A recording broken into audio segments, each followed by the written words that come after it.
episode, we have a very interesting question that has to do with the absolute value. And let's just get straight to business. We have absolute value of 3x minus 2 is equals to 4x minus 5. And you know how we solve absolute value. In case you don't know, I'll make a video on how absolute values are solved, right?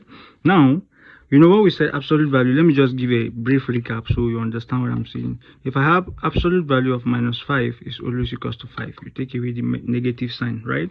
And let me put it in a box. And if I say absolute value of 5 is also equals to 5. So now for this particular question, we have to make it that the absolute value, whatever we have here, should be equals to the positive and negative values of what we have here.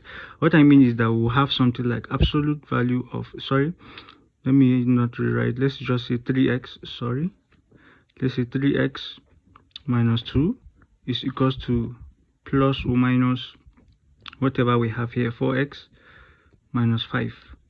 Reason is because of the absolute value sign here, right? Because of the funny 3 here. Now we can write that 3x minus 2 is equals to, let's start with the positive part here, which is 4x minus 5, and let me just put a comma. 3x minus 2 is equals to the negative, which is 4x minus 5 as well, right?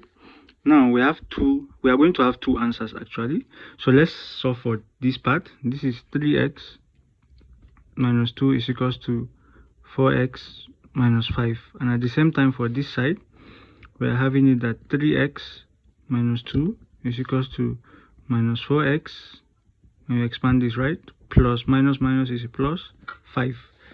So if I will solve this part, I will have it that when I subtract 4x from both sides, so I can, let's collect like terms. This is 3x minus 4x minus is equals to minus 5 plus 2.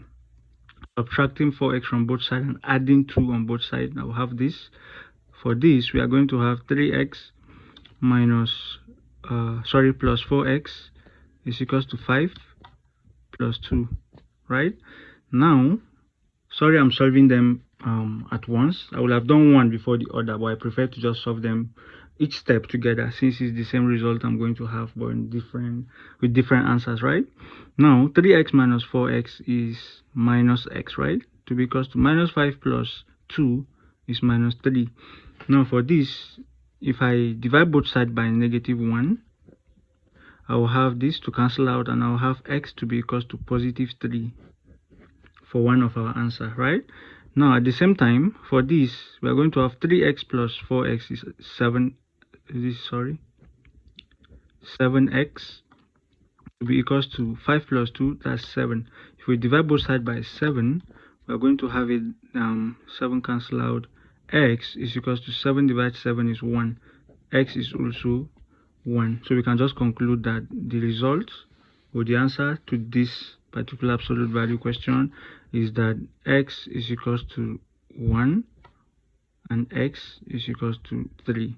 And this is our result. Thanks for watching, and see you in the next episode.